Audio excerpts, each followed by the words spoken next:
Hello, everybody. Welcome to the stream. My name is Fei, in case you don't know me. I will be streaming for this week and next week because Jesse's away. And I specialize in figure drawing as well as portrait art, and I'm super excited to be sharing some of my techniques with you. If you didn't know, Wing Canvas is an art school, so we have online classes as well as virtual programs. And I personally teach Art Mentorship, and I also am really excited to help portfolio students this year get into the school of their dreams. So let me show you what I will be drawing with today. This is some warm-up, so just ignore these. I love using Conte. And Conte is probably one of my favorite drawing tools because it allows me to draw really quickly.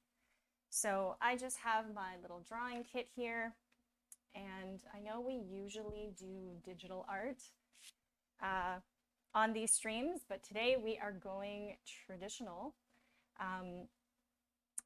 Again, I like using chalk to draw, but whatever medium you want to work with, feel free to draw along with me digitally, using pencil, pen, honestly, whatever you have. All right. So welcome everybody. I know we had a lot of people come in early today. I see a lot of familiar faces. Welcome.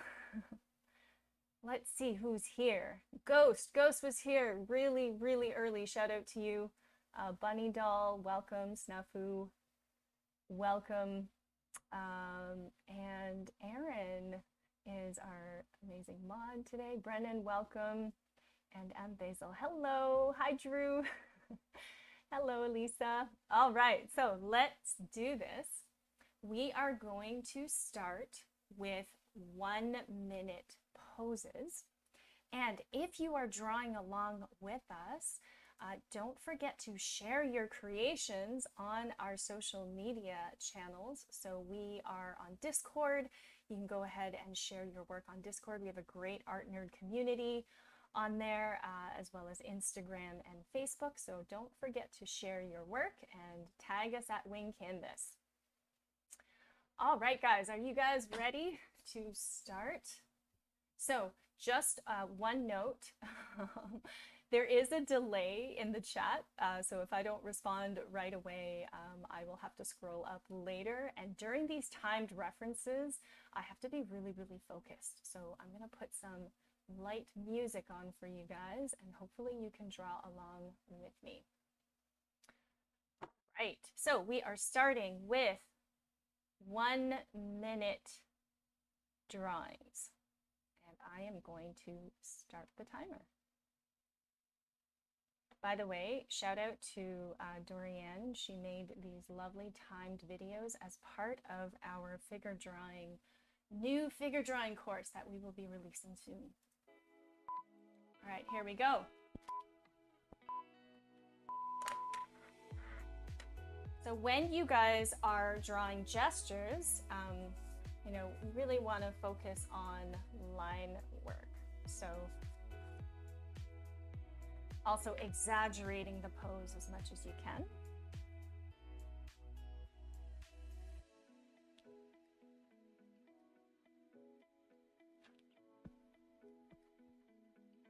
I haven't drawn in a really long time, so I'm a bit rusty. We used to have figure drawing at the studio every week, and so I actually got a lot of practice.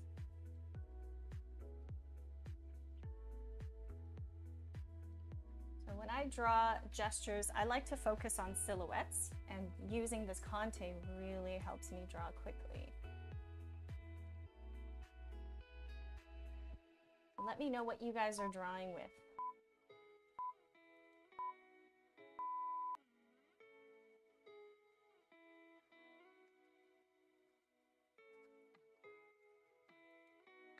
When you're drawing silhouettes, Some poses lend itself really nicely to shapes and then others to line. You can kind of see I like to combine both.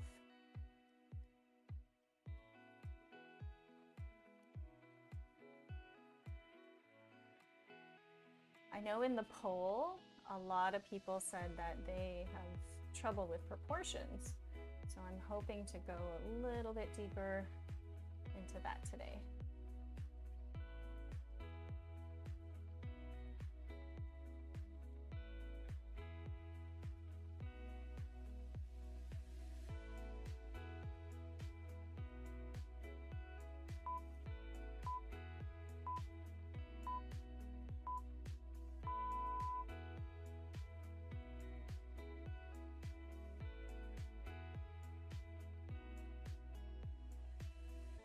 So this pose is more linear. So when I'm drawing gestures, I'm really thinking about angles and lines. And what is that one line of action that will describe the pose?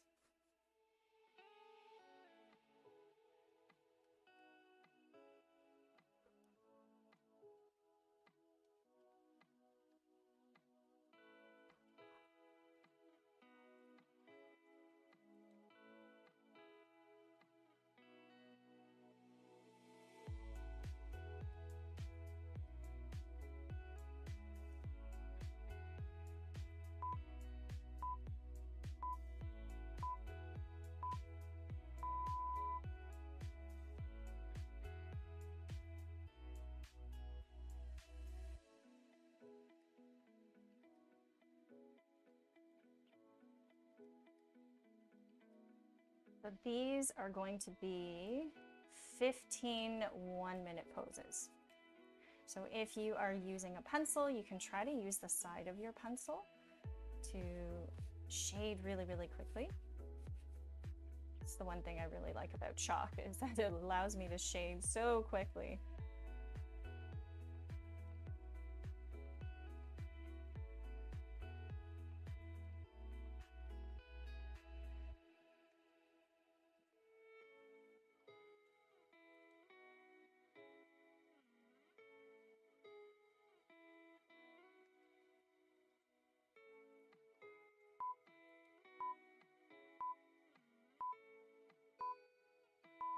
I think some people asked about clothing as well, so hopefully we will have time to do some of that. All of these figures are clothed, so you'll have a good opportunity to try drawing clothing.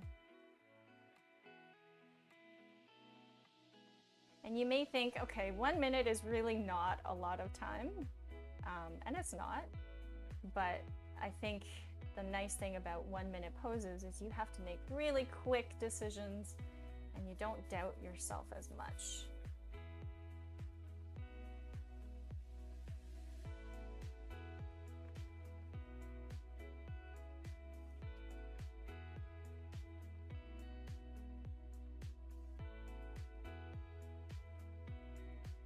So just in case you're curious, I have been doing figure drawing for probably, oh gosh, at least over 10 years regularly.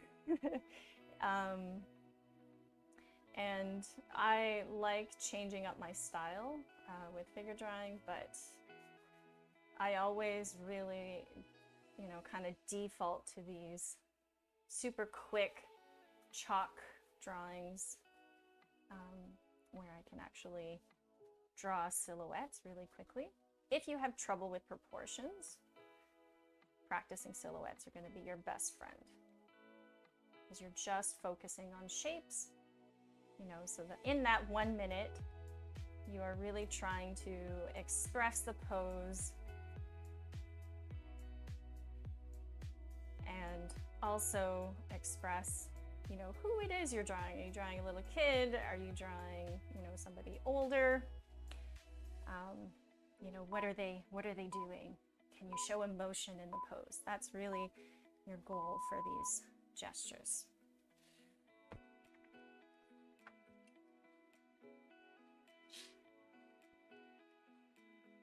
So when you're drawing standing poses, right, I always try to not make my gesture super straight. I find when I make it really straight, it tends to look very robotic.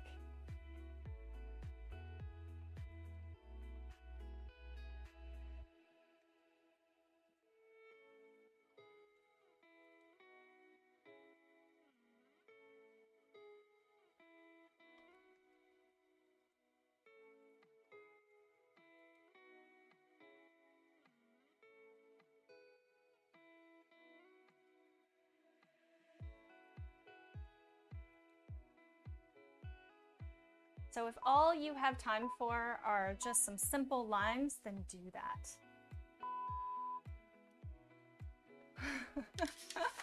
If you are 3 figures behind, don't worry, just keep going, keep going.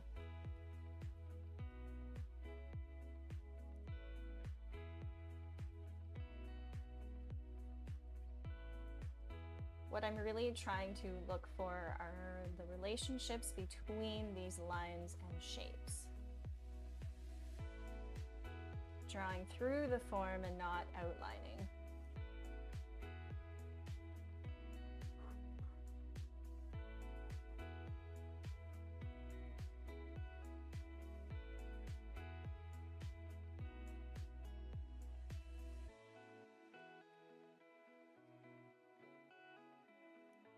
Give her a ponytail. If you have time, you can show the gender of the person by adding a little bit of detail.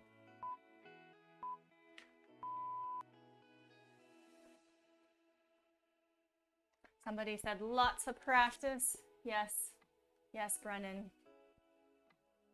It's all about the practice.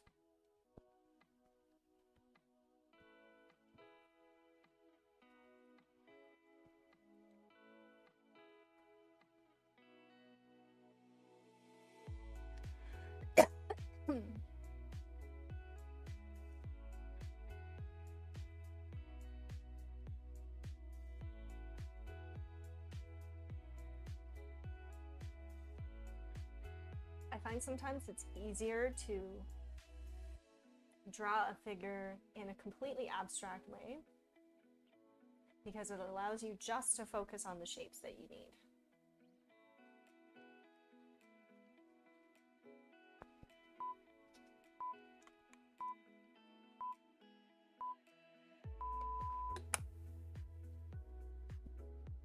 More yoga poses.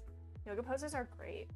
Like even if you just watch a yoga video and just, you know, you want a cheap way to do life drawing, well, watch some exercise videos and draw the people in them.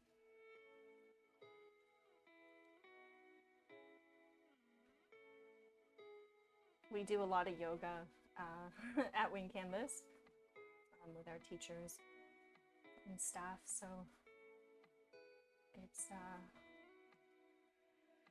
really good way to, you know, stay healthy and also to really study your body, because to get really good at figure drawing, you really have to know, you know, where things connect and,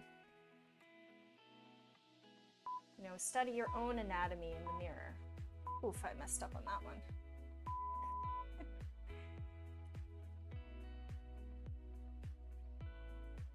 This one, he's kind of shaped like a star. So I'm just trying to get the relationships right. Kind of looks like an H.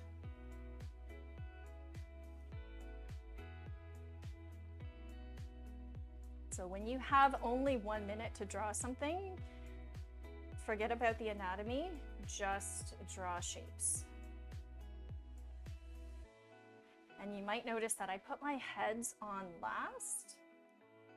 Sometimes I'll put them first, but a lot of times when I start off drawing the head first, my heads always look too big.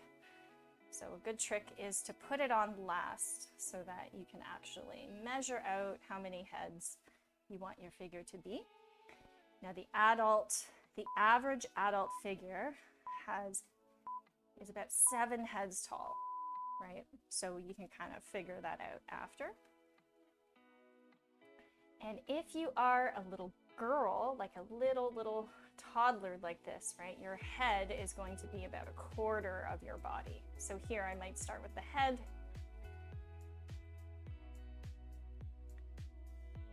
And then draw everything as like round forms.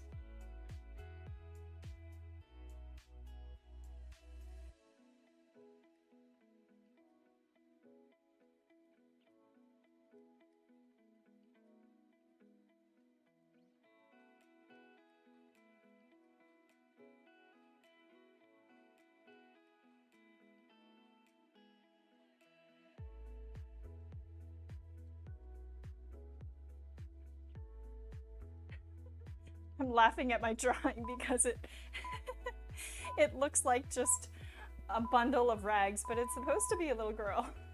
Okay.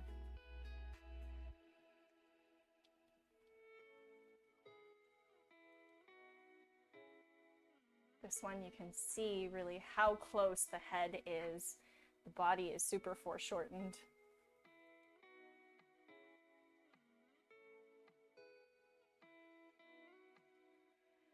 Sometimes it helps to unfocus your eyes a little bit.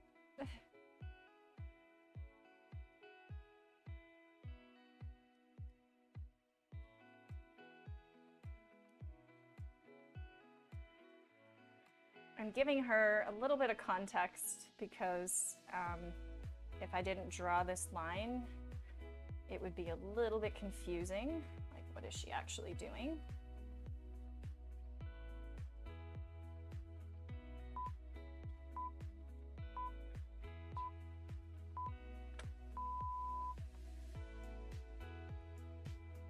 Oh, this is the last pose. Okay, well, I ran out of space, so. This man, you can kind of see his face is really square. Maybe I'll do just a pure shape-based drawing here.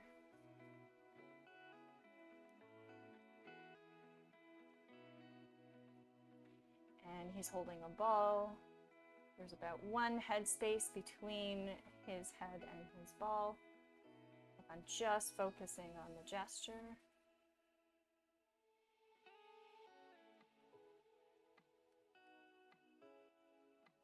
And the shapes.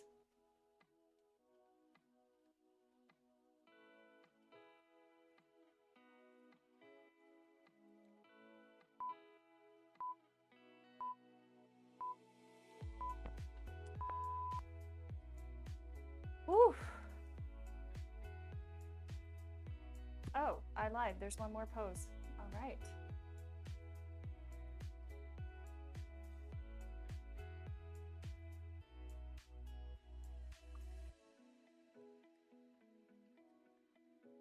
This one's a little girl.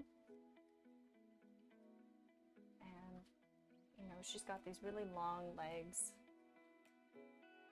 But if you look at the negative shape, right, the negative shape in between her arms, and then here's like another little negative shape. Your negative shapes can really help you get your proportions right early on. Because sometimes your gestures may not be completely accurate.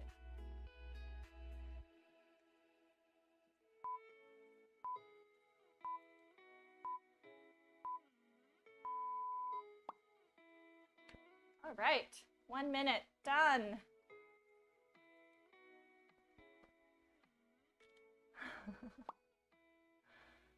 Whew. So, how was that, guys? Let's see what everyone is saying in the chat. Yeah, I know it is really tough to draw quickly, but again, it's really good practice.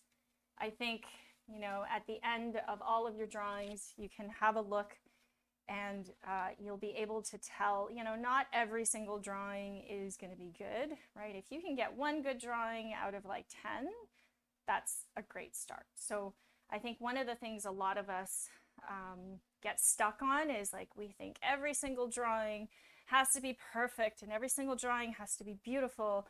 And that's not the way it is. Even after I've been drawing for so long, I always still have some ugly drawings, and that's okay. It's part of the process.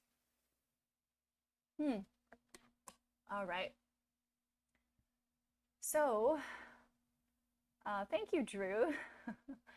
Mega Geek, welcome. I'm glad you made it. So those of you guys who are drawing along, what are you drawing along with? Is there anybody else using Conte? Because if you're using Conte, I can share some techniques with you.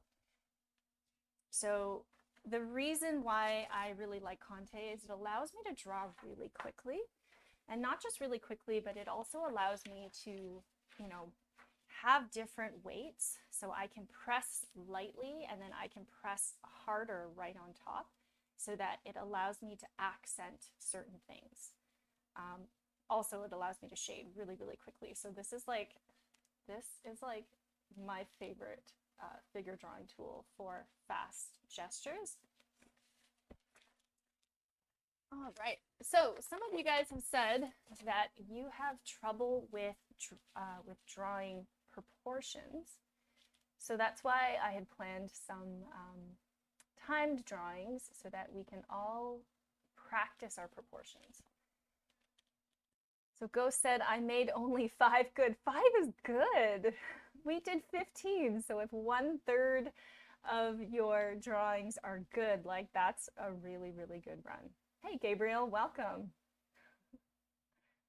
I know I draw a lot with pencil during our mentorship classes, so content gets really messy, but it's, again, I'm glad I get to do it. Ghost is drawing with 6B pencil. That's great. Yeah, 6B is really nice. You just have to make sure you keep it really sharp all the time. And Basil is using a mechanical pencil. Oof, mechanical pencils. Yeah, sometimes mechanical pencils, I find they're really tough to get line variety. So I really like using pencils that are sharpened, and then that way I can kind of use the side of the pencil, I can use the front of the pencil, and I get better line quality. Okay, are you guys ready for 2 minutes?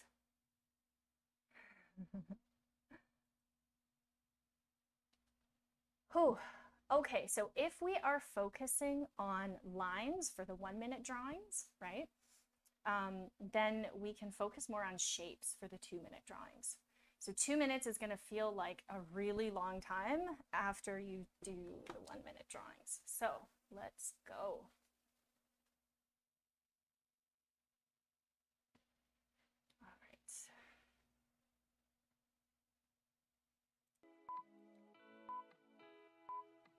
So we are doing 9 2-minute drawings. So for these ones, I'm going to slow down a little bit.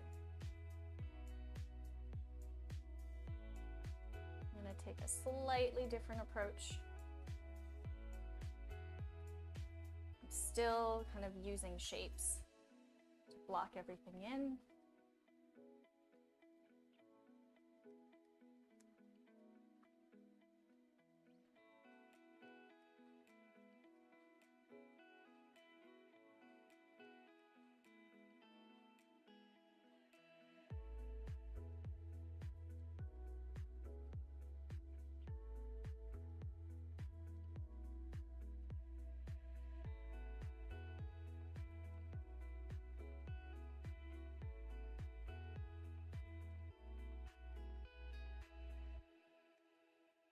With 2 minutes, you can be a little bit more strategic with your shapes and your lines.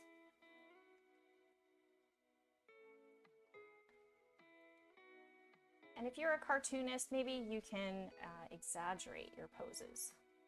So exaggeration is always really fun. If anything, you want to exaggerate your gestures, because that's really going to help you tell the story.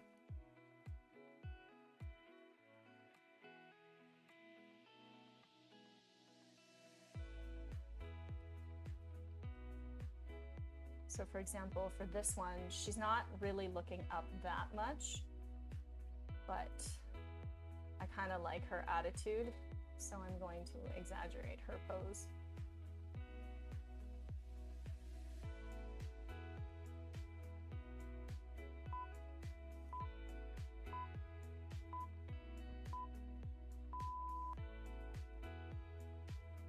So with this one, whenever you have a pose with something like really prominent leading it, then you can draw that first.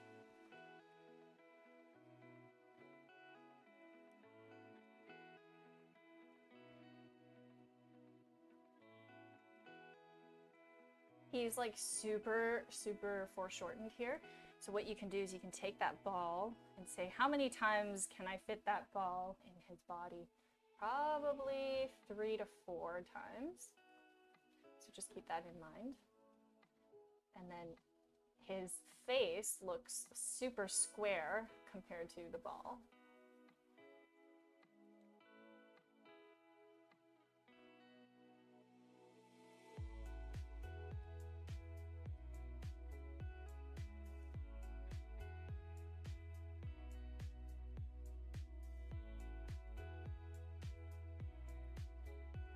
Shorts, I'm really just gonna draw as one shape. Make his legs really small. And even though you can't really see his hand here, it might be nice to kind of draw a little bit of it to help tell the story better.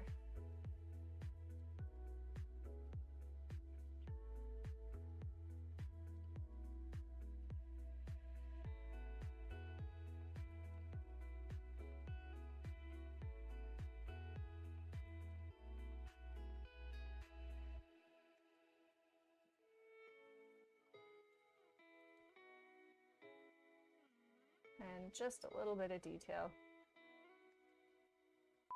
to show that it's a soccer ball, right?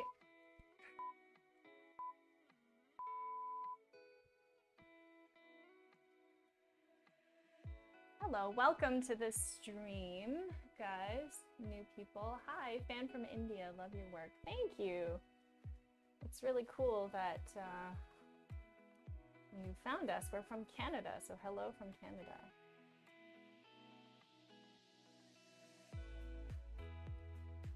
So this is a child, and children have really small necks compared to adults.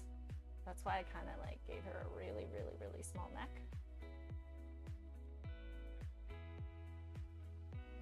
So here I'm just focusing on shapes.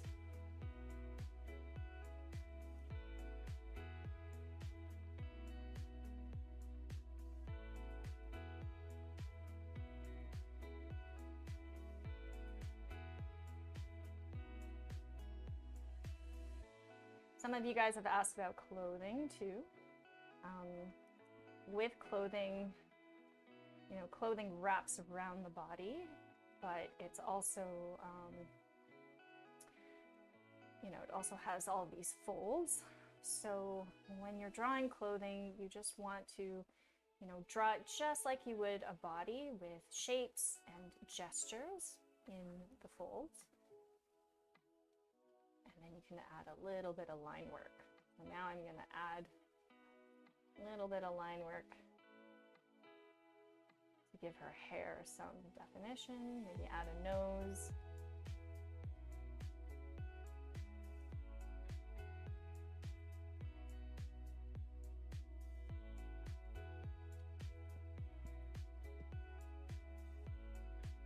Drew says, wow, Faye, these are amazing. Thank you, Drew. I've just been practicing a lot. And Basil, curious as to how your mechanical pencil is working out for you. Okay, so this one, I'm gonna obviously start off with these round shapes of the bike, and then the person kind of fits really nicely into these shapes.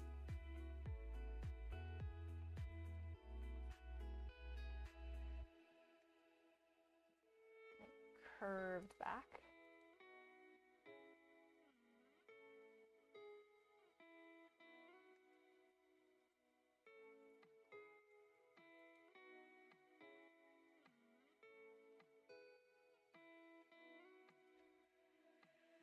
There we go, and then arms.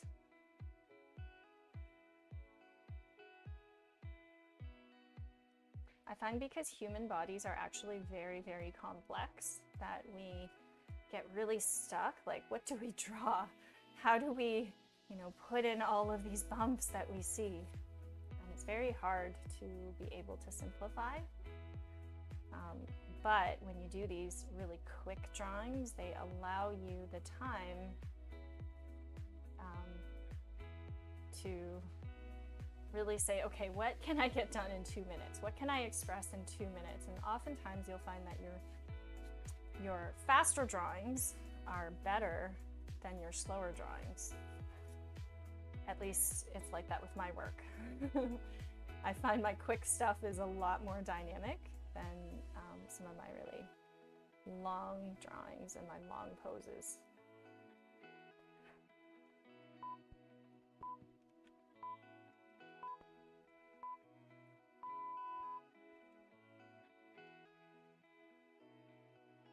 Yeah, so if you are drawing along with me, don't forget to share your work on our social media or your social media and tag us at Wing Canvas. And if you're just watching, don't forget to hit that like button so that more people can find our streams and you can help support free arts education.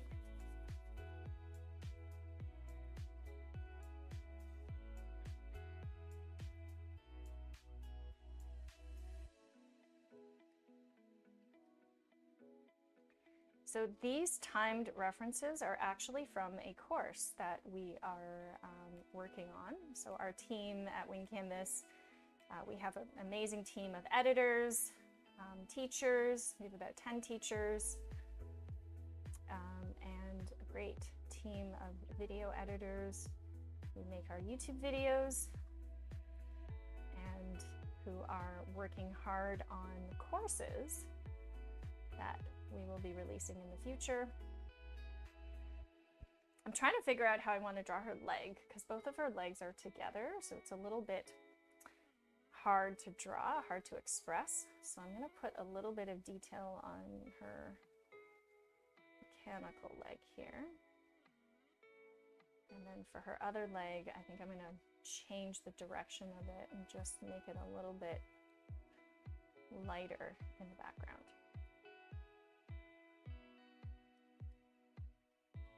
So sometimes, not all poses will serve your story well, so sometimes you actually have to change it up a bit.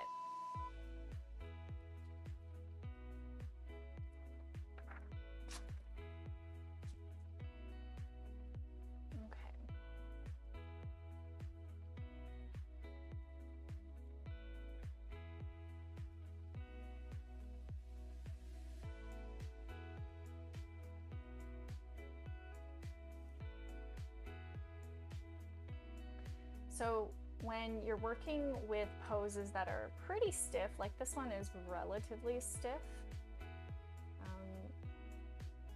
you may have to exaggerate it a little bit.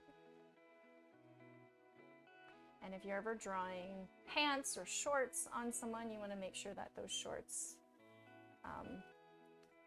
come out a little bit past the legs.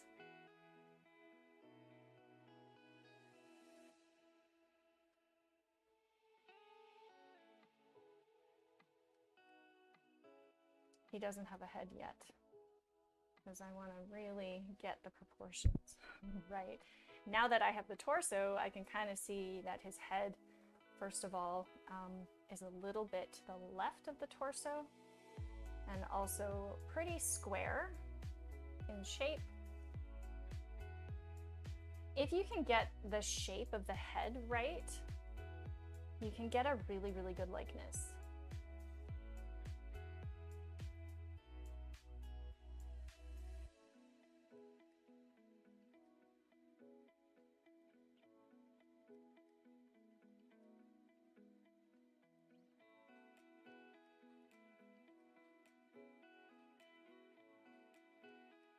then on top, I can add the details. You don't really need too many details.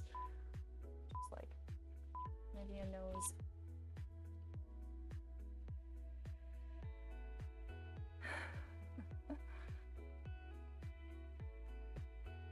All right. So this lady here, I'm probably going to start with her head. I find that sitting down poses lends itself easier to start with the head than standing poses.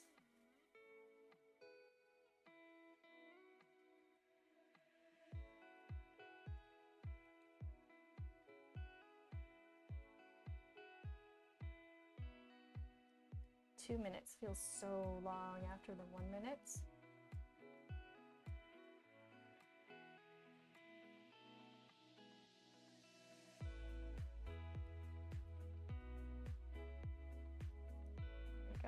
So foot size and shoulder width will really help you distinguish between, okay, is this person male? Are they female? Are they an elderly person or are they a child? I don't think there's enough demonstrations of figure drawing with like elderly people or with kids. It's always just grown-ups. So I do have some kids that we can draw together today.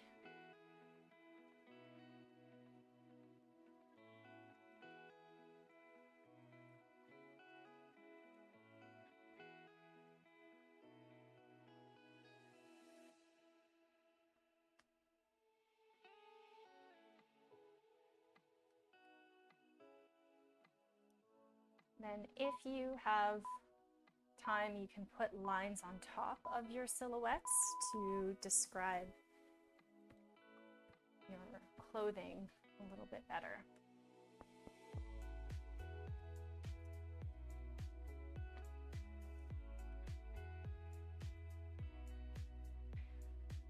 This one is a little complicated, but you can kind of see an overall gesture there.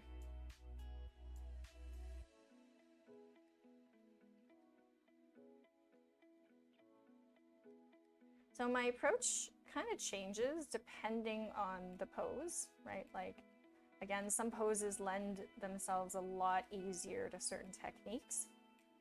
With this one, if I didn't actually draw like the line of action, I would get a little bit stuck, I think. And some of them I can like jump right in and I can see the shapes a lot more easily.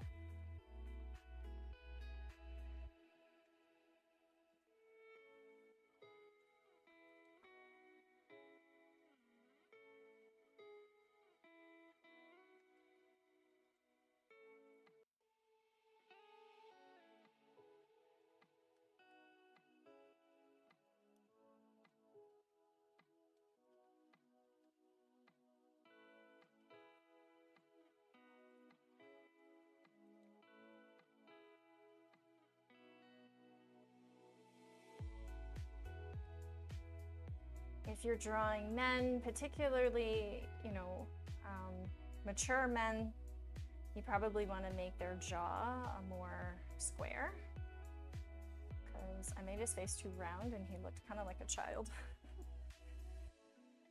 So if you have trouble with proportions, definitely work on your silhouettes.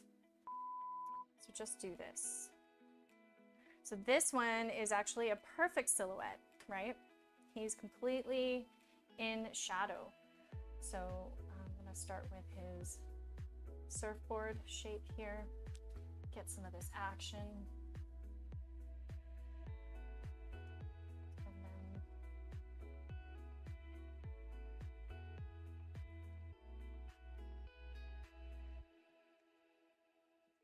sometimes it's a lot easier to draw a figure when you actually have something to reference, right? Something next to it. So in this case, you can kind of see the surfboard is giving me that reference.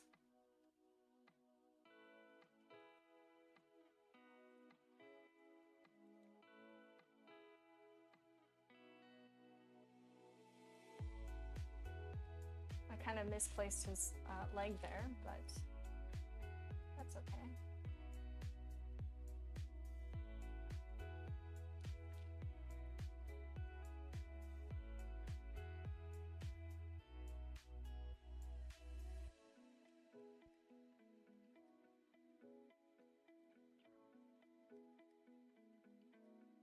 I almost feel like the gestures of the waves are like more important than his particular pose.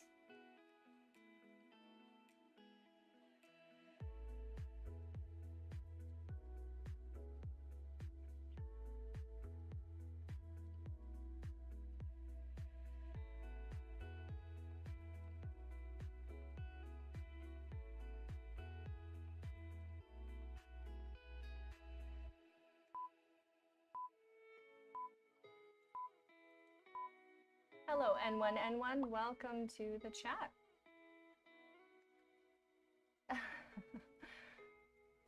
All right. So again, just like this says, practice makes perfect. So definitely keep practicing.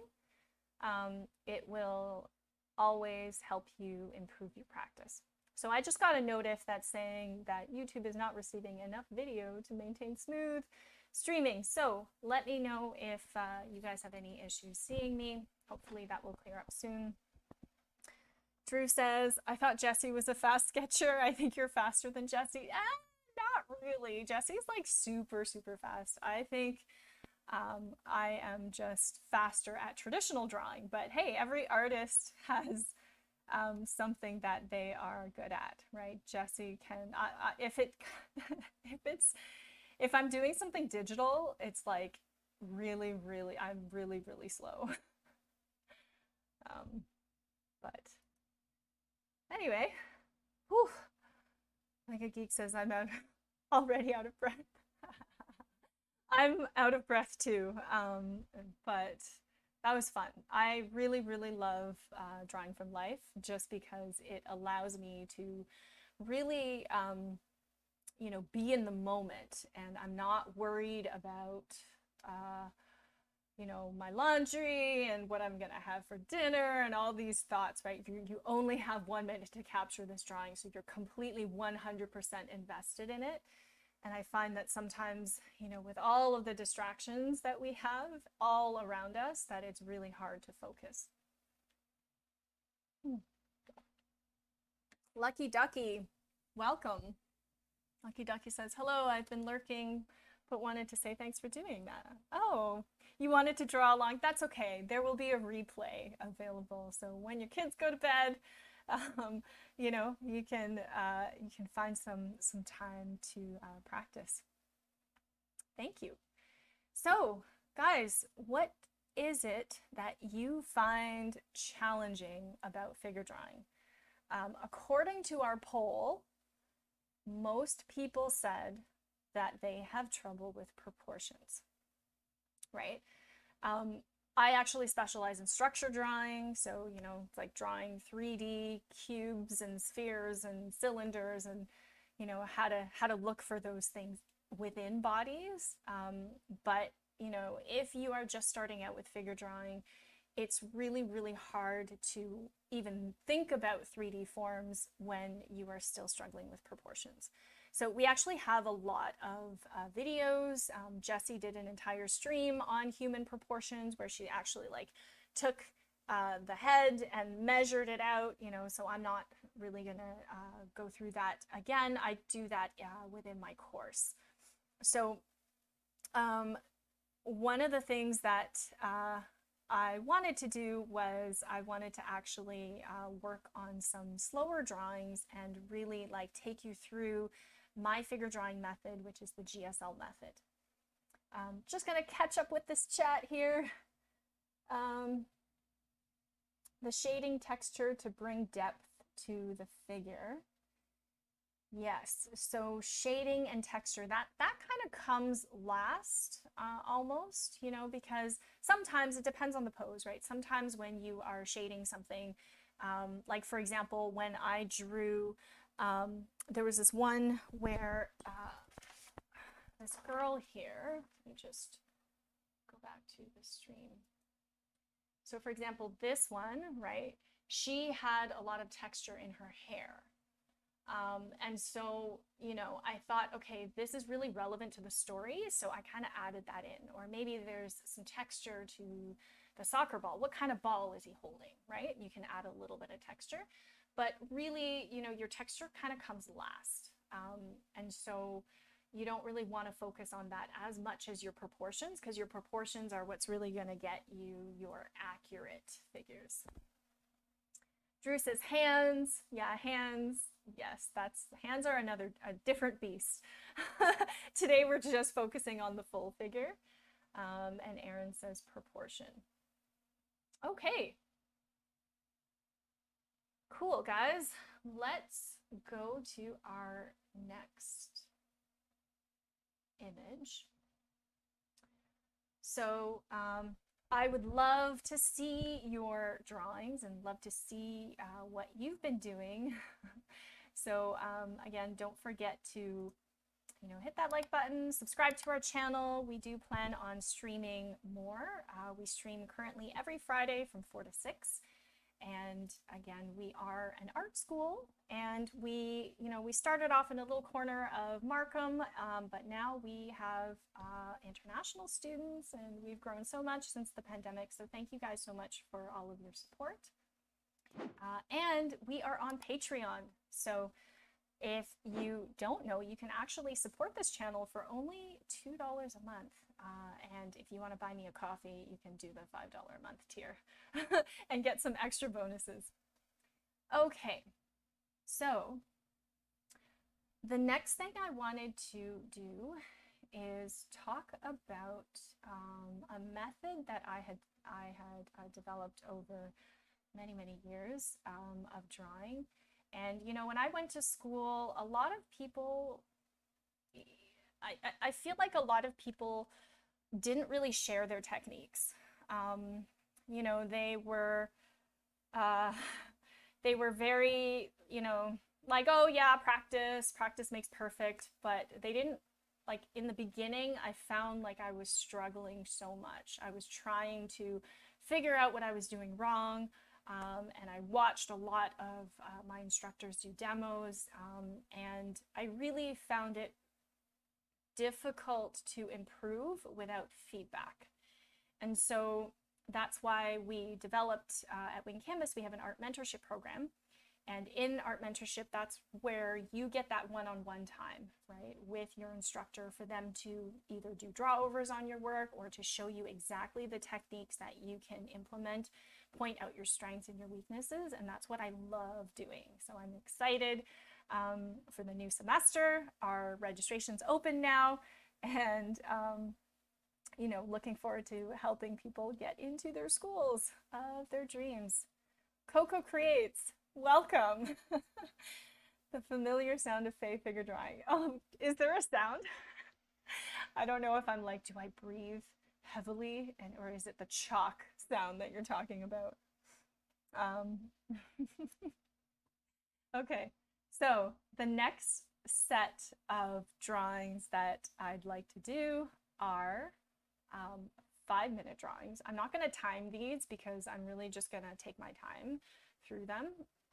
But our first reference picture is this male athlete. And so what I really wanted to do is I wanted to break down my methodology for figure drawing. And this is something that I cover in my course.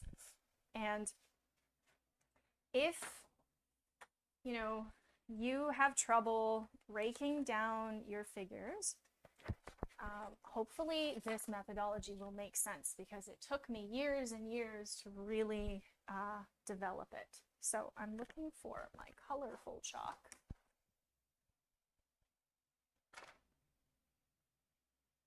So for this drawing exercise, this is like all of the busted chalk that was at our old studio. So I'm going to dig into some of these today. Choose 3 colors, because we are going to use one color for each step of the drawing. Okay, so we're going to use one color for our gesture phase. We're going to use one color for our shape and then another color for our lines. So for my gesture, I'm going to probably choose something light, like this orange. And then for my shapes, I will probably choose something a little bit darker than that. Maybe I'll choose this green.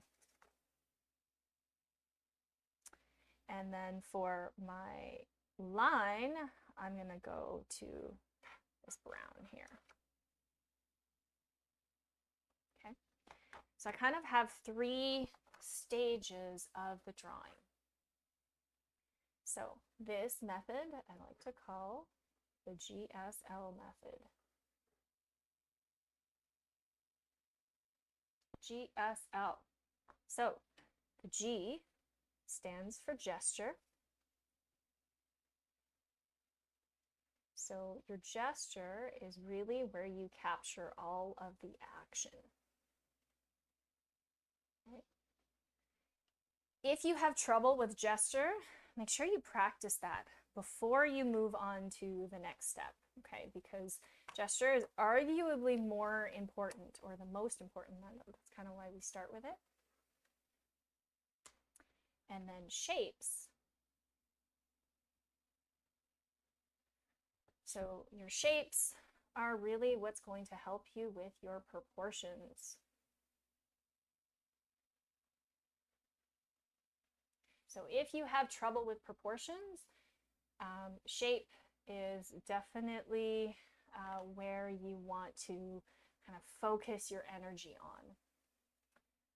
Drew says red, green, and blue. Perfect. Make sure you use your darkest color for your line, okay? Because you're going to be drawing on top of it. And then this last one is your line, right?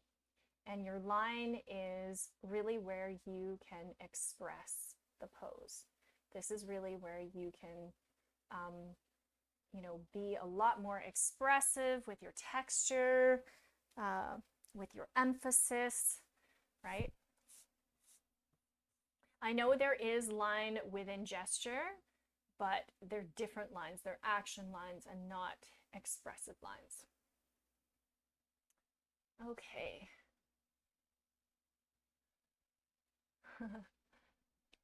All right, so with this first drawing, let me just pull up the reference here so I can see it on my screen. Okay, so with this guy, right, let's start off with his gesture first. Now, if you're like me, then, you will probably recognize that there's a bit of a curve in his gesture.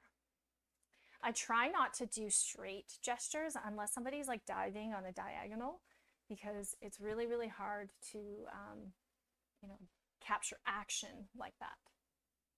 So next are his legs, right? So it kind of looks like an H. I try to reference both of his feet to kind of make sure that they're in the same place. And then his arm kind of becomes a triangle. He's got big muscles. So this arm kind of comes up here. Right now, I'm really trying to look for the positioning of my shapes and focusing on the gesture. And then if I look at where his shoulder is and where his head is, it's probably closer than I initially thought. So if you're like, Faye, what is that? What did you just draw? That doesn't look like a human. You're right, it doesn't. And I think that's actually how I got better at figure drawing, is not by looking at, not being super literal, like, oh, I'm drawing a person, so, I should start with the head and then draw the body. No, it's like I'm drawing a gesture, just pure lines and alignments. Okay.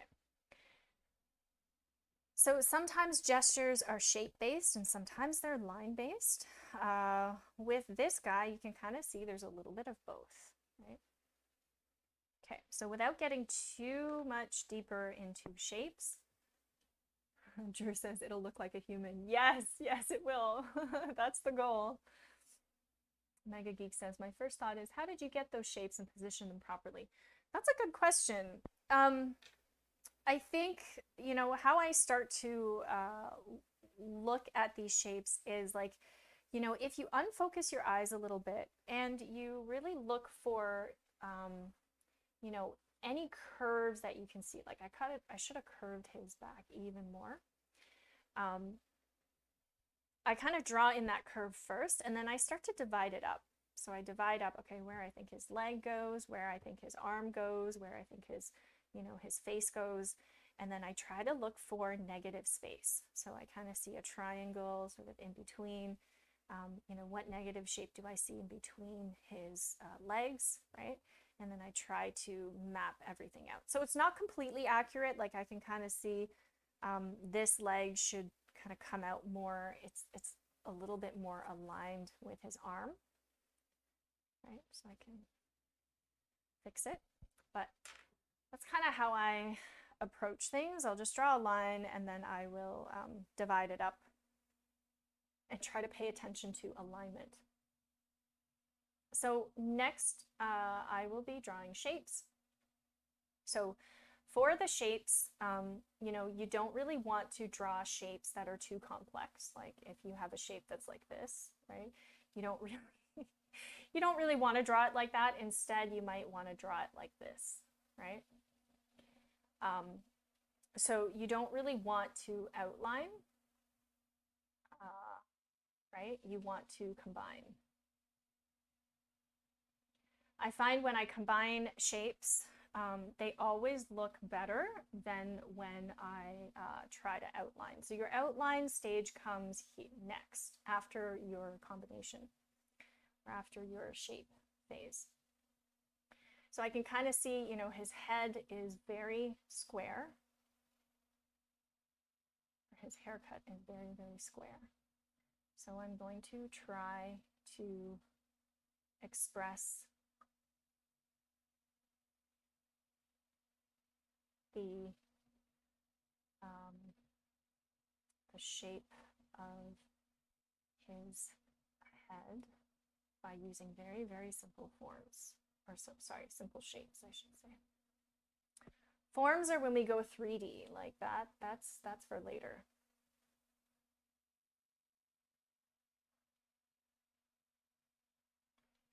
Okay, so if you look at, you know, the curve of his collar, and then kind of the curve of his sleeve here, right? That's where you can kind of see, okay, are the distance between my shapes, do they make sense?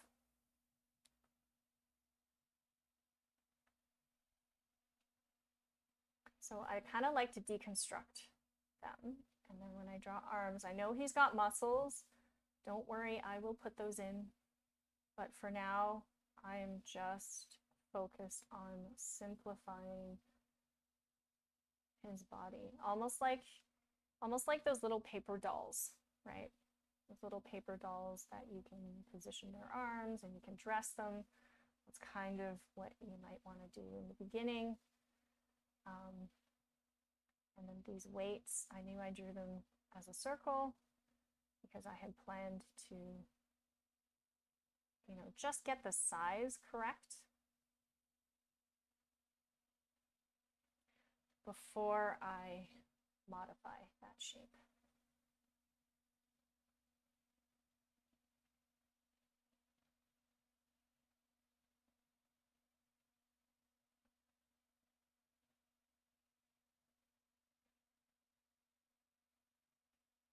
So I know figure drawing is super, super essential to getting into art school, especially if you are an illustration student or an animation student. Let me know in the chat if you are one of those students. I know I've got a couple of my students here, so thank you for joining in. I hope you're drawing along with me so I can see it in our next class.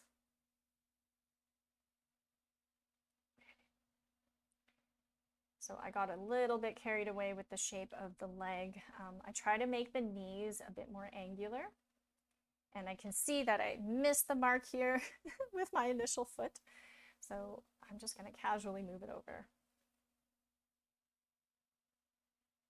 What I really like about this method is you kind of have another chance, right? You're drawing, okay, you start off with the gesture and then you do the shapes, and then you have like 2 chances to edit your drawing. So this is kind of the approach that I take usually when I'm doing 5-minute drawings. So I've slowed right down so that I can keep an eye on the chat.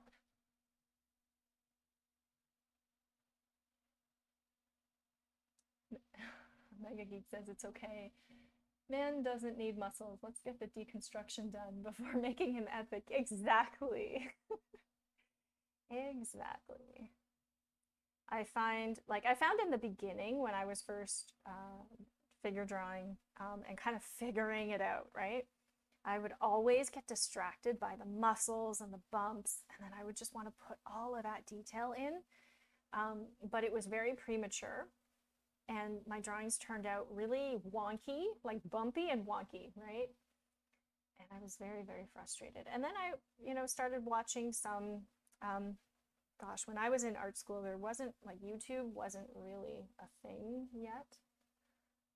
Like, it wasn't as popular. So I had to pay a lot of money to university professors to show me their techniques. So, all right, so there is the shape phase. Don't forget to drop a like and subscribe to our channel if you're enjoying this. All right, so next phase is our line. So our line is where you can really focus more on expression, right? So I'm just going to zoom in a little bit here so you can kind of see it in more detail. Okay, so with line, you might want to use a slightly darker drawing tool. And if you're using old chalk, right, sometimes the edges get kind of waxy and it doesn't go on very well. Yeah, Drew says no YouTube. I know, right? What did we do without YouTube? How did we learn anything? Yeah. So again, if you guys enjoy this and you want to support the channel, check out our Patreon. We've got lots of really cool perks there. And if you become a member, you can get critiques from us, as well as Jessie's working files. Those are really, really special because you get to see her process. Okay, so I just kind of cleaned up the edges of my chalk.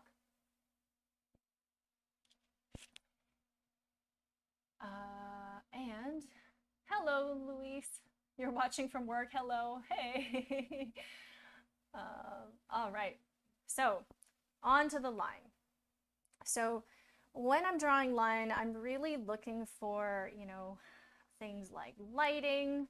I'm thinking about lighting. I'm thinking about weight. Like where is he the heaviest, right? So probably the bottom of his feet, where his elbow is like right on his knee, right? Anywhere where there's tension. So lighting, weight, tension. These are the things that I'm kind of looking for to add to that expression, right? Drew says I hit the 1 hour some minutes ago. Thanks for the reminder, Drew. You know the drill, right?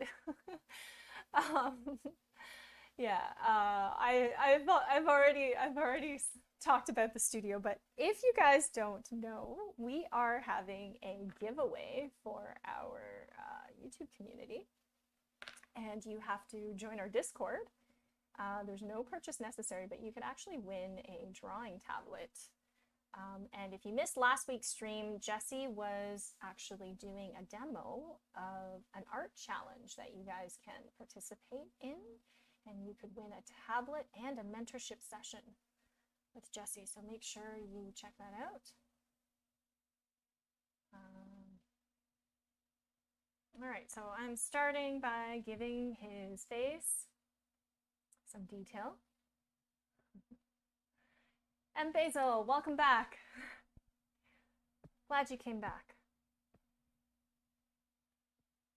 Okay, so I think I'm gonna give his hair a little bit of color so you can kind of see, okay, if I want to really show the texture of his hair, that's where I can kind of go in and emphasize that. So I'm gonna give him some waves. He's kind of got a fresh haircut. And I'm gonna intentionally keep like the back of his neck really straight. Okay, and then where else is there weight? Well, on the weights themselves, nice and dark.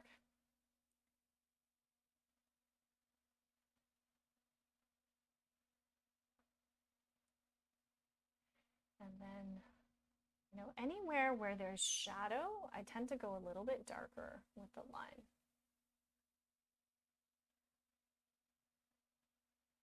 I know those of you who you know, grew up with YouTube, yeah, before YouTube existed, if I told you how expensive a university education in art is, you might, it might scare you. So I don't really want to scare you. But nowadays, you know, there's a lot that you can do with just finding a mentor. And, you know, if you're disciplined enough, you can learn a lot of this just through hard work and making the time to practice. When you go to school, you have to practice, otherwise you will fail. And worst of all, you're paying for it. So, you know, school is a great way to motivate yourself to really, really practice. So if you have trouble, you know, getting motivated, then school is for you. I think I needed that. I needed somebody to push me. But I wish I actually found a mentor sooner.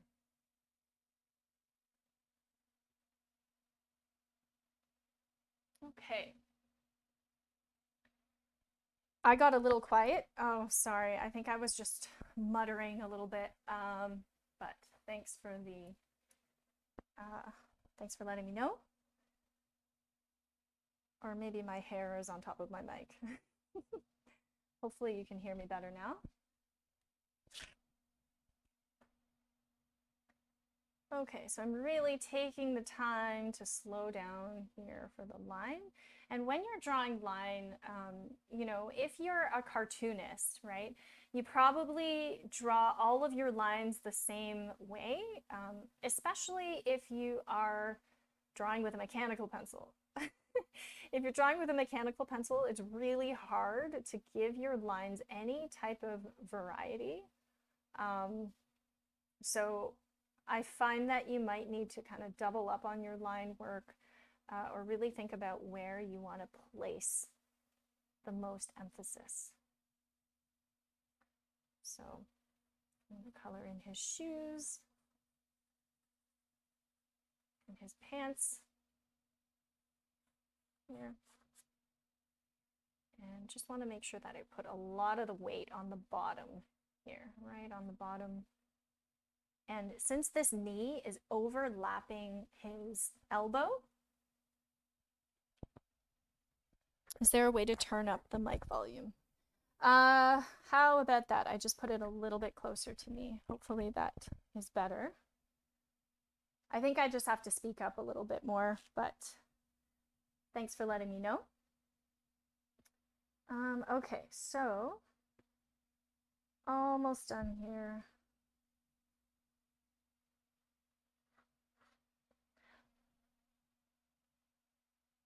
That works good. Okay.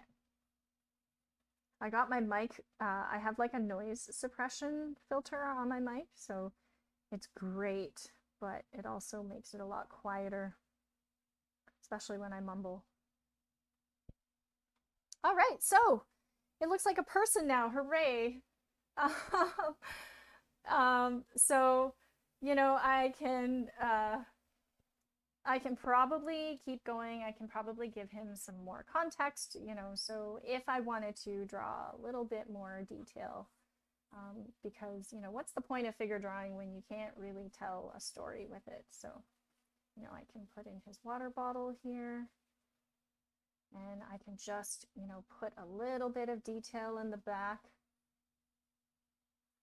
Who knows what this is, but, you know, there's something in the back. There's a little windowsill, some racks, right? And now he feels more like he's in an environment. But you don't really need to tell the viewer everything. You don't really need to, you know, draw every single detail. Like if I added a bit of a shadow on the floor, you can kind of see, oh, the floor is reflective, right? So those tiny little details, whoever asked about that adding texture, that's kind of how I would approach it. Okay, so let's move on to the next pose.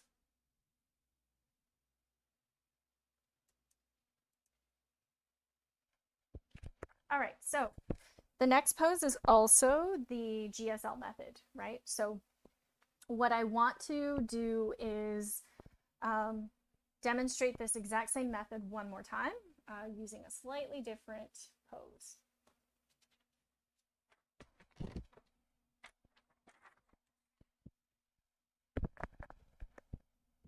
All right, so for this pose, you can see that the gesture is very clear, right? She's leaping in the air. There's a lot of movement, and there's really great positive and negative space. So let's start off with, I just lost my chalk, but anyway, let's start off with her gesture. So sometimes when you're working with like a very, very, very spread out pose like this, right? It might benefit if you draw those lines first. So this gesture, and your gesture can be really messy. It doesn't have to be super clean. It's really not what gestures are for.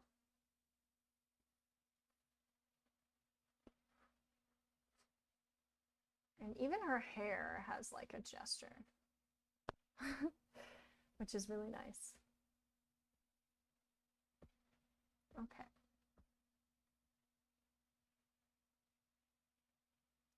You can also see that there's some gestures in her clothing, right, in these folds here.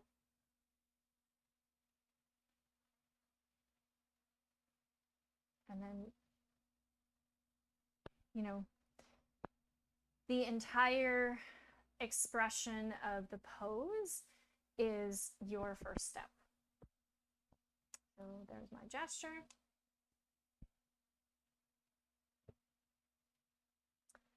Mega Geek says, I am a little confused when it comes to the line of action and positioning. Would the curve for this pose indicate the placement of the figure? Would the curve for this pose indicate the placement of the figure? So the curve of the pose is really something that you can start with, right? Like if I look at her pose, I can see a big triangle, right?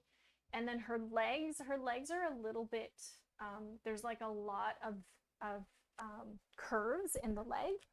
So what I'm trying to do is I'm trying to keep that leg as straight as I can and then modify as I go.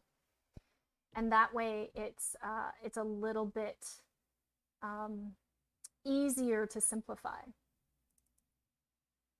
So I don't know if that makes sense. And then once I have the action line, I will go in and kind of divide it up so that I know exactly where the joints are. So I'm just going to see if I can adjust my volume. Give me 1 second here.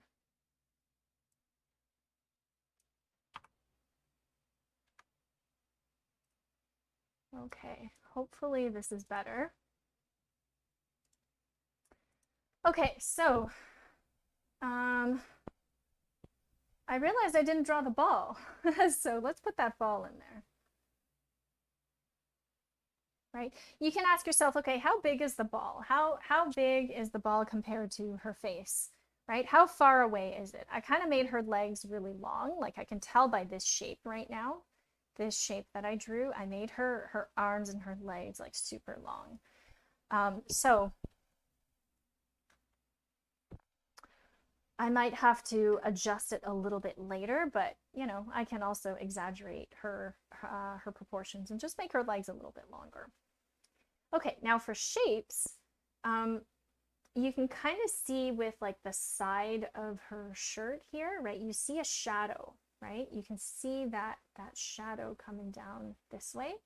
So if you're thinking in 3D, then, you know, you can kind of draw the torso like this. Kind of like this, right? Because you can kind of see the side of that torso. And same thing with her hips. You can kind of see that her, you know, her outfit is curving this way, right? Which means her hips are probably open like this and kind of curving back into space. So here I'm kind of going into forms, but this particular pose lends itself really, really nicely to, you know, to forms. So that's why I wanted to show you guys. But if you are just, you know, a beginner and you are having trouble finding these forms, then what you can do is you can kind of draw like a pillowcase. So what I mean by a pillowcase is imagine this pillow, right, kind of folding a little bit. Right? You can imagine there's a pillowcase, there's some folds, right? So you can kind of draw it like this instead of this. If you're more advanced or if you're a portfolio student, you probably want to be drawing forms instead of shapes. But again, if you're having trouble with proportions, stick with shapes. Okay, so next I'm going to draw her legs. I made her legs like way too long. I tend to do that when I'm drawing action poses. So there I have a chance to correct myself. And this leg, I have a feeling it's going to be too long as well, but I'm just going to take this dimension here. I already made it a lot longer than the reference picture, just to see kind of what I can get away with.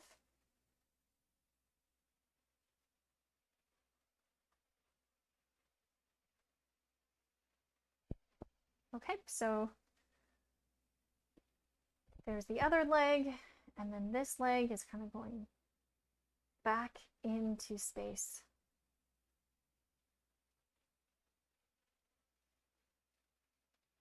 So this part and this part are usually the same length, but because her foot is a bit foreshortened, it's actually smaller.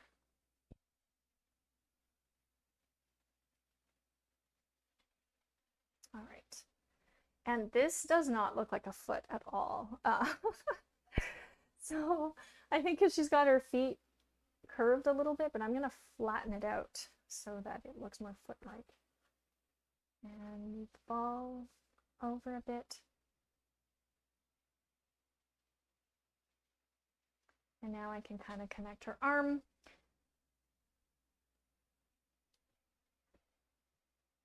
So you can see, like, I drew the gesture of her arm, and then now I'm dividing it into 2 sections and then drawing out my shapes. So, okay, it's starting to look like a person now. Starting to look more like a person. So over here, I'm going to do the same thing. I'm going to try to make this the same length, assuming that her arm is straight up in the air.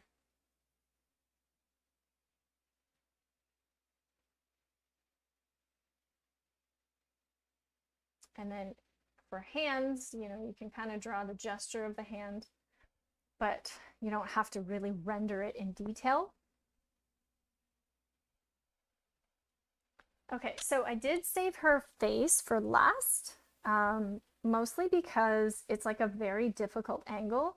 She's got her head pulled back, and you know, her nose is like pointing to her elbow, right? So I can kind of adjust what I've drawn before and look for that ball and shield.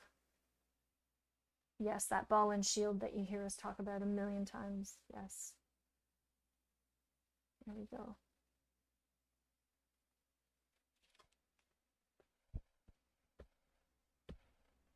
And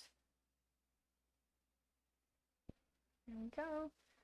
And again, this is still the shape phase, so I'm not really focusing too much on line work, but mostly with figuring out where my shapes or where my forms are going.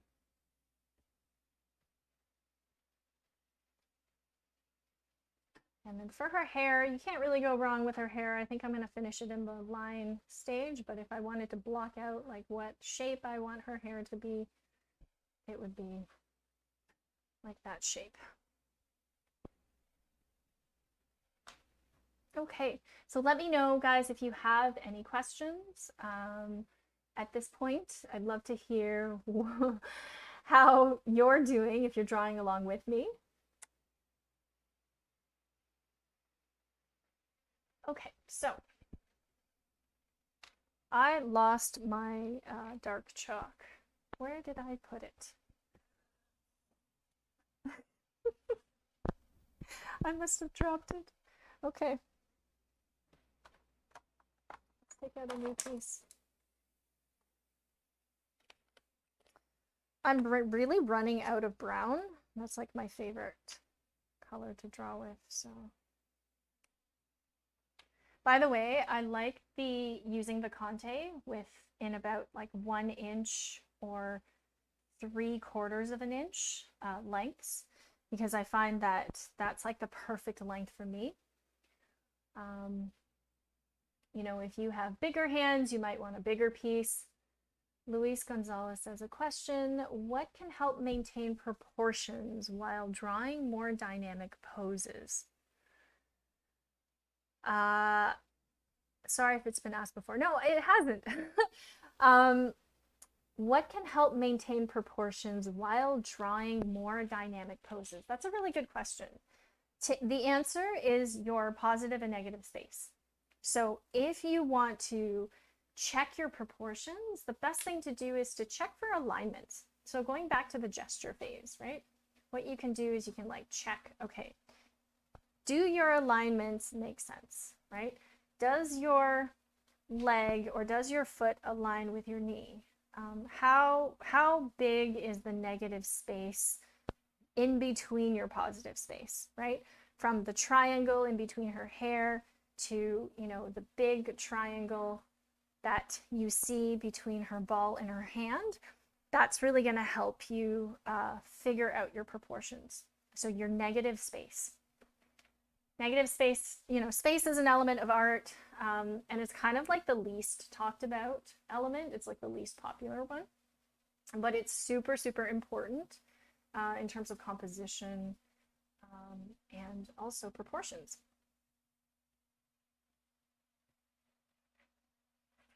Okay, so next I'm going to do lines.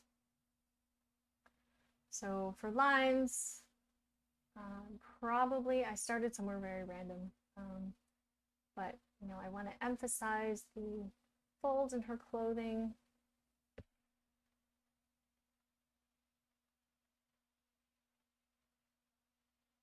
Some of the folds in here. So I love figure drawing. It's kind of one of my favorite things to do. Actually, life drawing is one of my favorite things to do. So I do a lot of plein air, and I do a lot of, I used to do a lot of figure drawing. I haven't done figure drawing in a while now, but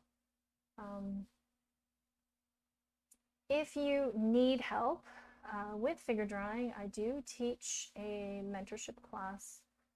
I have 3 mentorship classes a week, and on Saturdays is where I really focus on figure drawing and portraiture.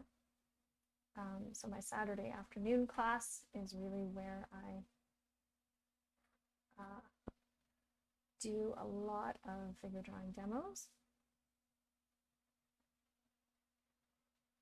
And I'm a portrait artist as well. So next week I will be streaming my techniques for drawing people.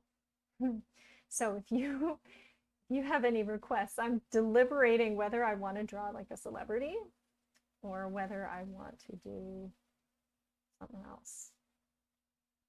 But there will be a poll in our community. So if you subscribe to our channel, you can vote for the content of our streams.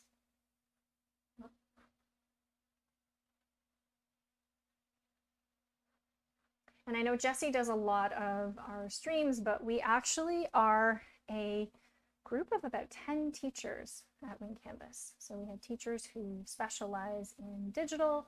We have teachers who specialize in anime. Probably one of our most popular programs is cartooning and anime.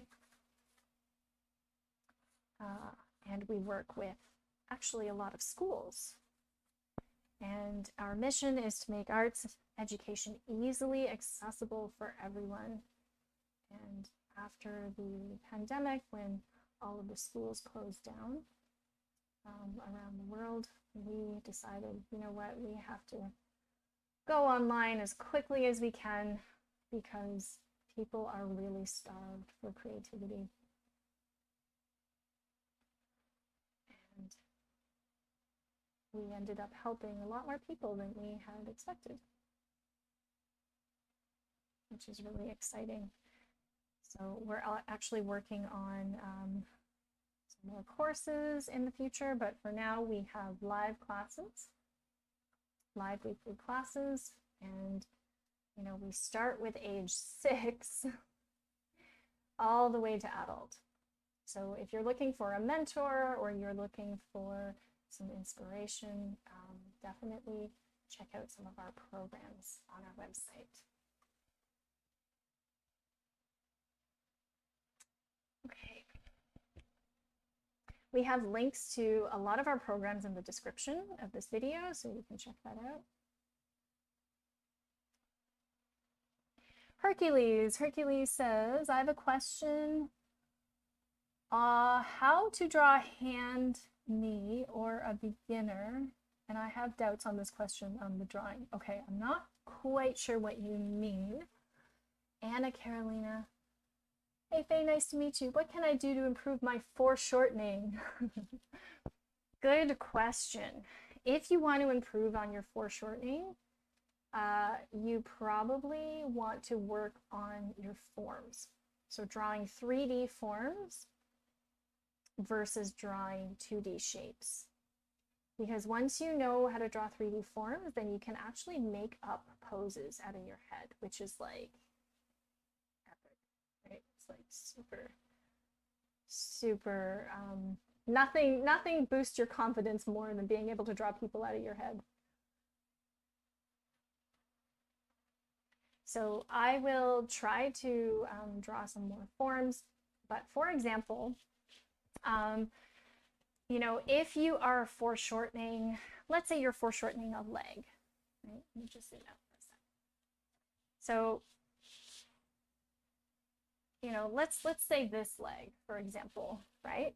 If I'm just drawing a pure form, right, the leg might look like this from the front. But if you want to foreshorten that form, right, then maybe this is tipped over. So you've got, you know, a big circle here and like a very small circle there, right? So suddenly you go from here to here. And if you are feeling extra ambitious, you can try to draw this in many different angles, right? Just kind of out of your head.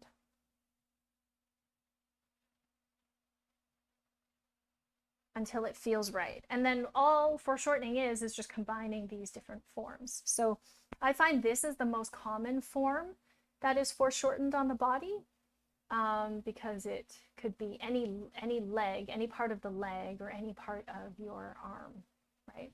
So I actually really like that shape to start practicing with.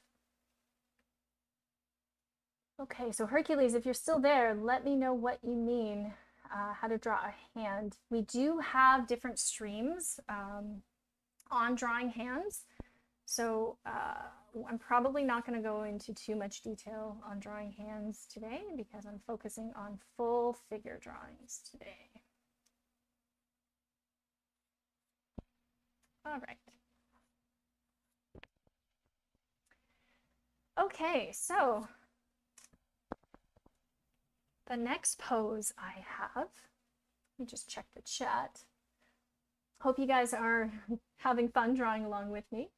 All right, so the next reference picture that I had was actually a little girl. Because we don't actually draw a lot of children, and from all of the figure drawing demos that I've seen, we don't really learn how to draw children, and we don't really learn how to draw elderly people. And I think that, you know, if you want to get really good at figure drawing, you probably want to practice on, you know, people of all different shapes and sizes and different ages as well. So don't forget to drop a like if you are enjoying this stream. And check out our website for classes, because our fall classes are now open for registration. All right. So I talked about the gesture, shape, and line method. Next, I can talk a little bit about shading and a little bit more about drawing forms. So Hercules, my pleasure. Okay, so for this little girl, you know, you can kind of see her gesture is pretty obvious. And it's probably, you know,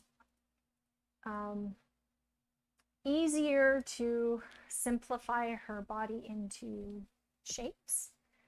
And if you actually take a look at her proportions and you measure out how many heads high she is, she's probably about 6 heads, or just under 6 heads, right? Because your average adult is about 7 heads high. So adults are about 7 to 8 heads, right? If you ever see a supermodel, they are probably 8 heads high.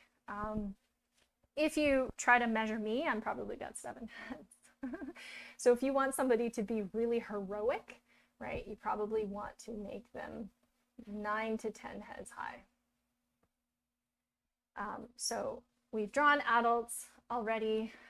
Now, if you want to talk about kids or youth, right, youth are usually between 5 and 6 heads.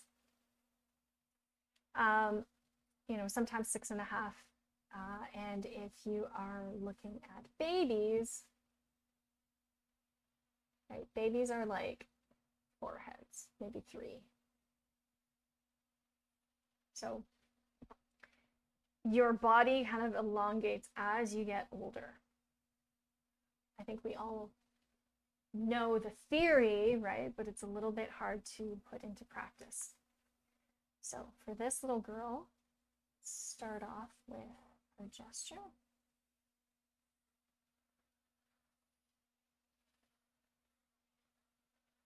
So I see a bit of an S curve here.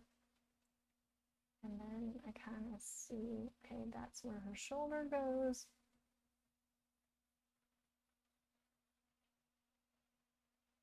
And her leg. Yes, this is a figure. I promise it will look like one later. A lot of people will also forget to draw the gesture of the feet, and I think that's actually really, really important. So don't forget to leave that. Don't leave that out.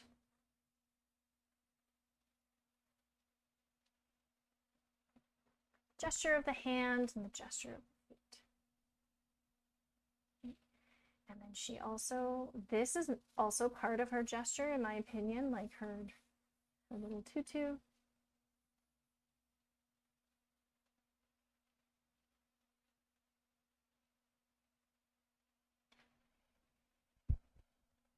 So there's my gesture. Next, I will draw my shapes. So I already have the tutu as a starting shape. And I know I exaggerated her legs. So you can kind of see like my initial gesture was not the most accurate. So I'm always prepared to adjust it in the shape phase. So I actually will teach this method in detail in my figure drawing course.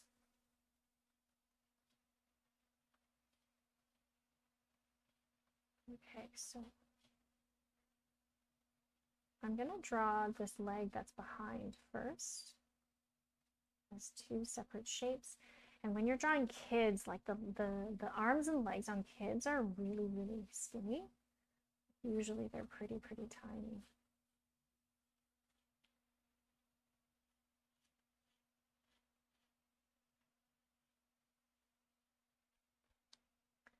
So here I'm really adjusting where her foot goes.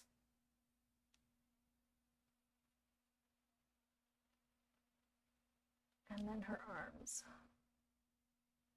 If you make her arms too thick, then she's going to start to look more like an adult. So when you're drawing children, you want to keep the arms really thin.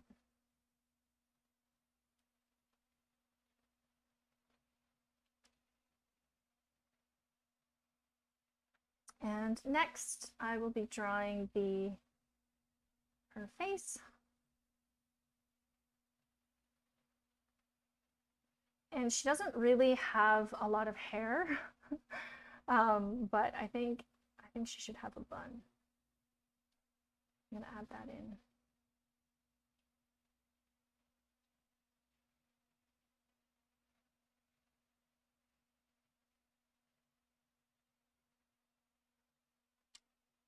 Okay. So last but not least, I'm gonna do the line work on top.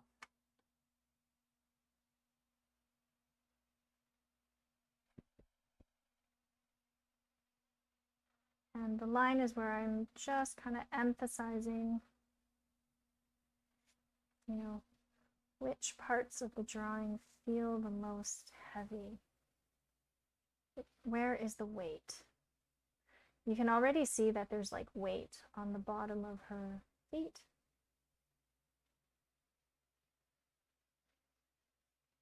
Right, so I can kind of put in a bit of a shadow here.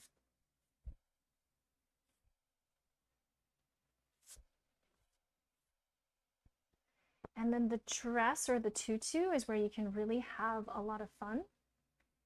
So you can kind of go in and draw some squiggly lines, modify the shape of the tutu, and then bring some of those lines up.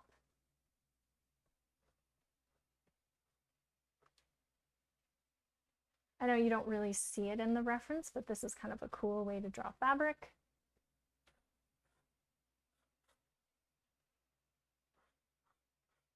And naturally, her legs are going to be in shadow closer to the top because of her tutu, right?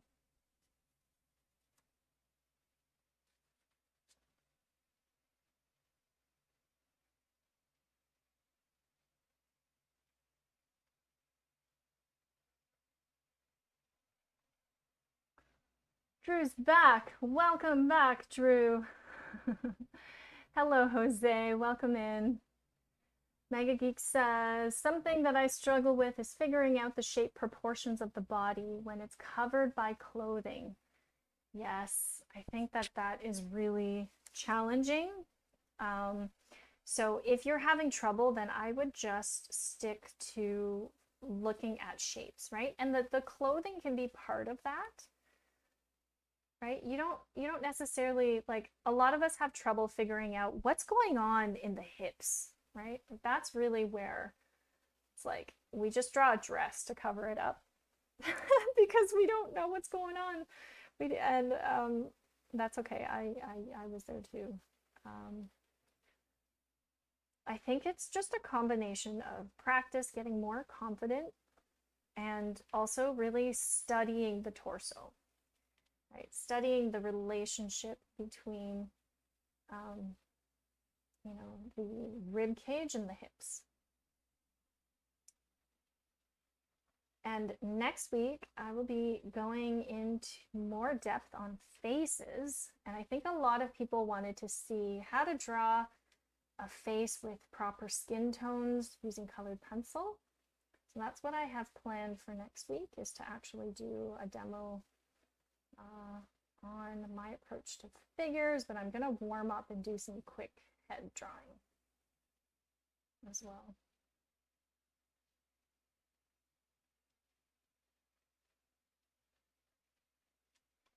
Okay.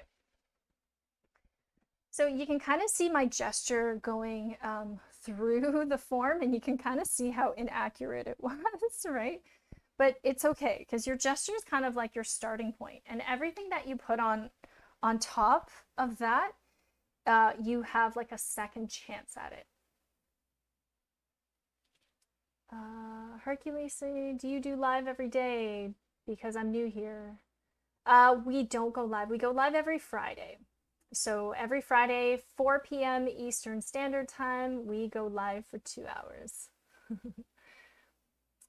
Luis, I'm off work and can watch the stream properly. Yay! Happy Friday. Mega Geek, or when you put the hands behind the back or in pockets. Yeah, I know. I do that all the time. Okay, so we've got about 15 minutes left, and I actually wanted to draw a senior couple, right? Because seniors don't really get a lot of love in the figure drawing community. And so I wanted to take the opportunity to draw a cute little couple, and actually show you guys how proportions change on elderly people. So I also wanted to do some experimental drawing, but I think I got a bit ahead of myself with how much time we have.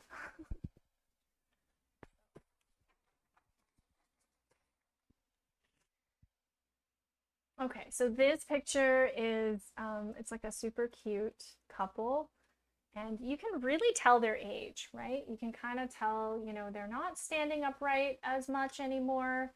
There's a cane, right?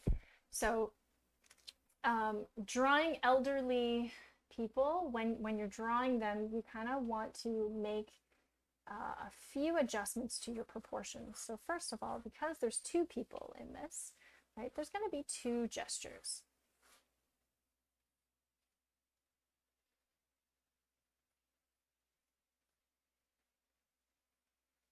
Right, and you can kind of see I'm drawing them together because I find it's a lot easier to draw them together than separately.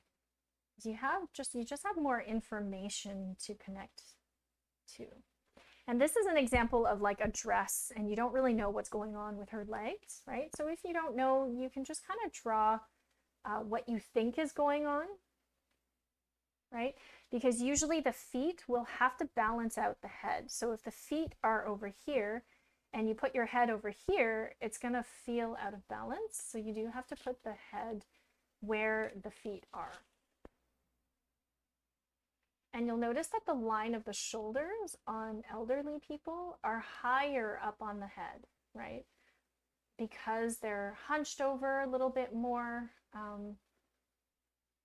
Their shoulders are much, much higher.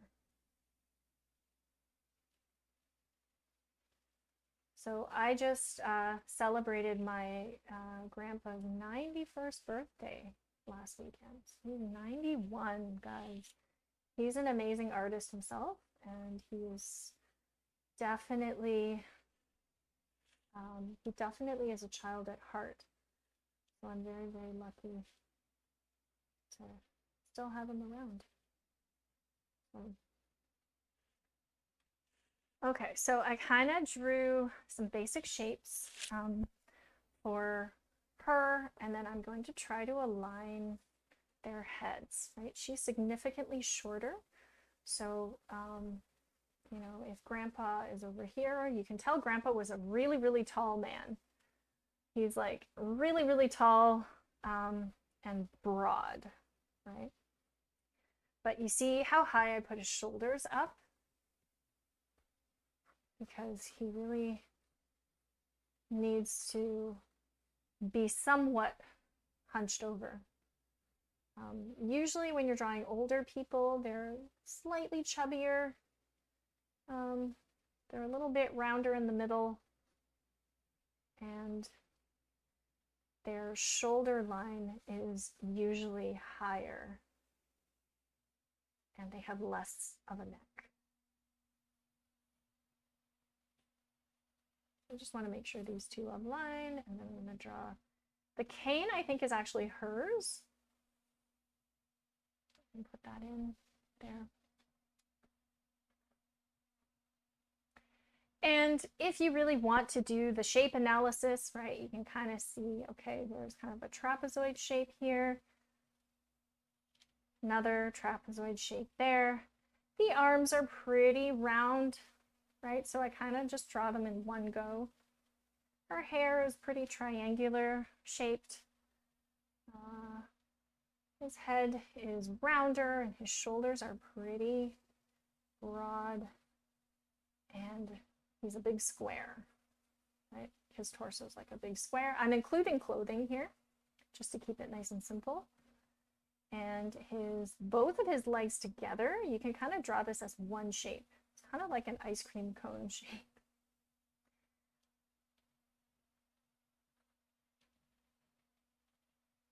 Right? And then his arm, just going to draw as one curve.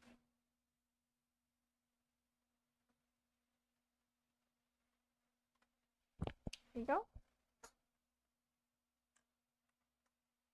Yeah, 91. I know, right? 91 years old. And he survived COVID. What do you think of that? Luckily, he had his vaccine. So he had his first vaccine. But it was rough. So I hope you guys are staying safe at home. All right. If you are still drawing along with me, big props to you. I would love to see your work, so please don't forget to post it and tag Wing Canvas, because I'd love to see what you've been doing. We will try to share it as well. And yeah, check out our Patreon as well, because with Patreon, you can get critiques from me, from Jessie, from all of our amazing teachers, and you have access to a private community on Discord. We also just launched our YouTube membership too, so we've got a lot going on, lots of ways you can support us and support the channel. Okay, so I'm getting a bit carried away with the details. But for those of you who were wondering about shading, with shading, when you're doing figures, with shading, I would try to find like one light source, because, or like something lit by daylight, because once you get into very complicated light sources, the shading gets a little bit tricky. So keep it simple. And like you can kind of see, I shaded in his entire bottom. And I'm just going on top and adding some clothing folds. But I'm not like putting in so much detail. I'm just suggesting it. And I think the power of suggestion is like a lot more aesthetically pleasing than if you drew every single detail.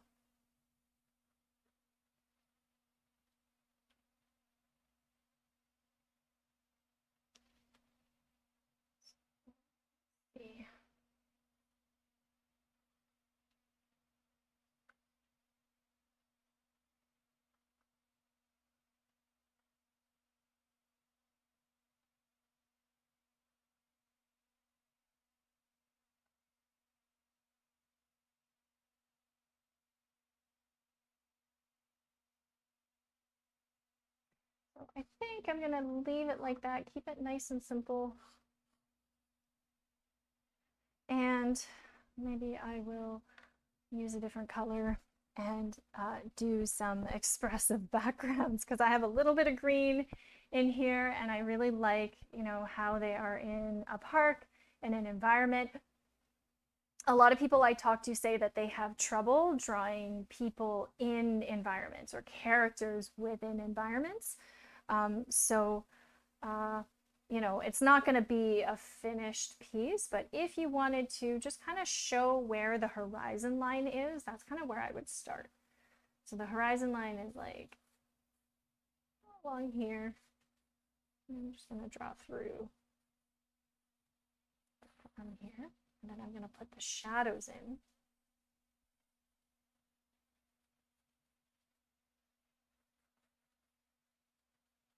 Put in some texture on the grass.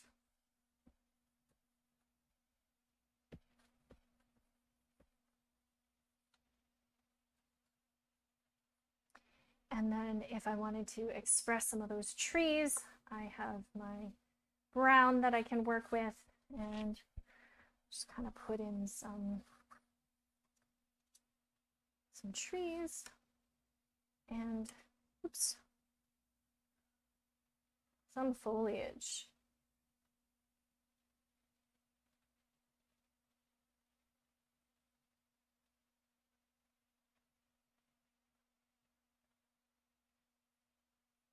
So this is where I'm adding texture.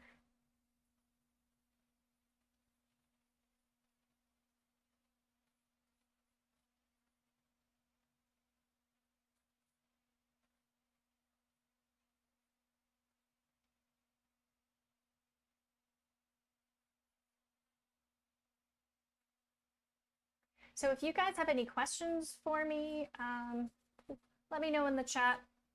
I think I'm almost done for today, but I'd be happy to answer any questions that you might have about figure drawing, and curious to know what you guys want to see me draw next week.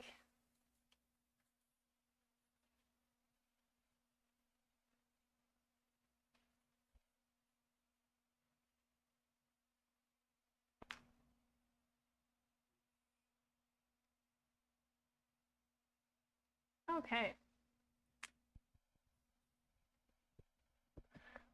Cute little old couple.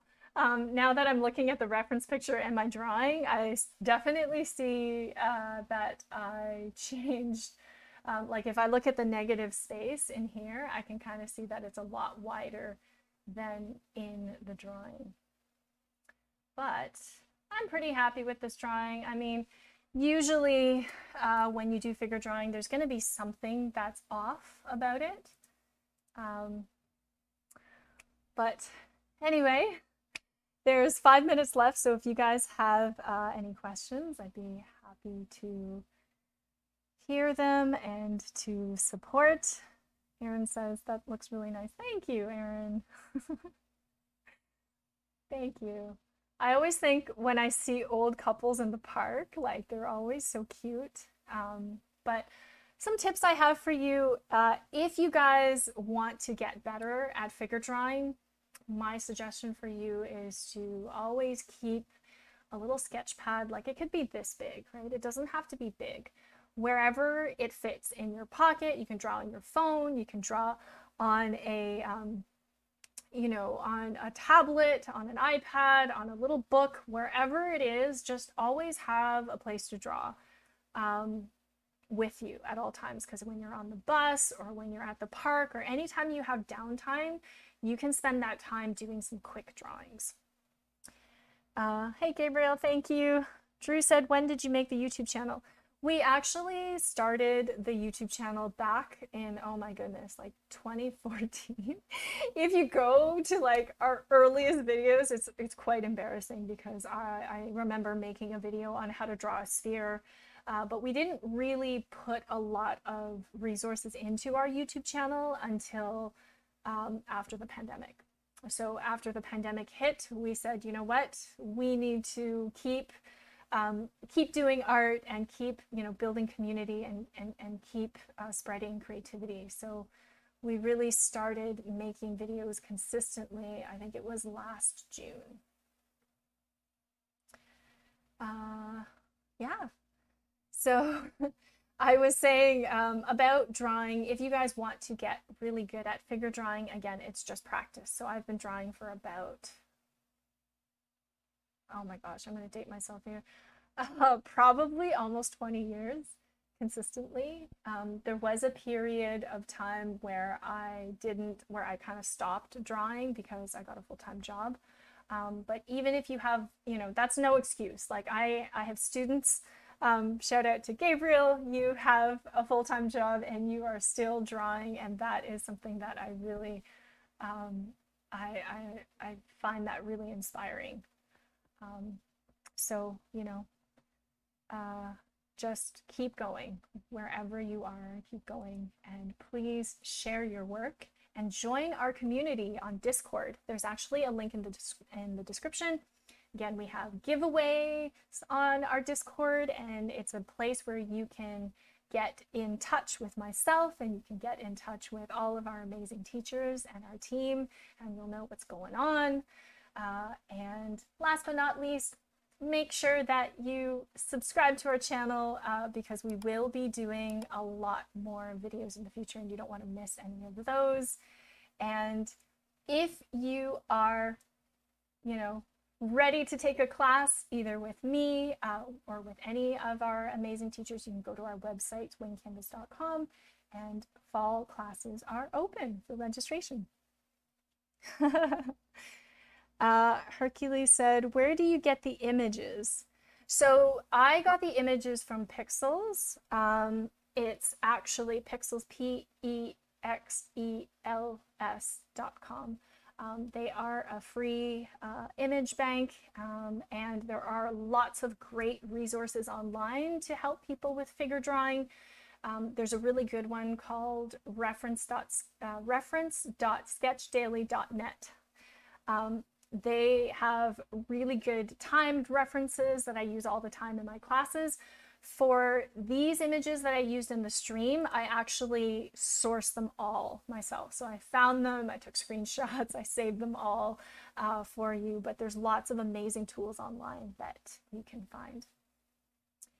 All right, guys, so I hope you had fun and I hope you drew along with me and learned something today. Let me know what you want to see me draw next week in this week's poll. Again, I'm dedicating all of next week to drawing faces. And yeah, I will see you guys then. Bye.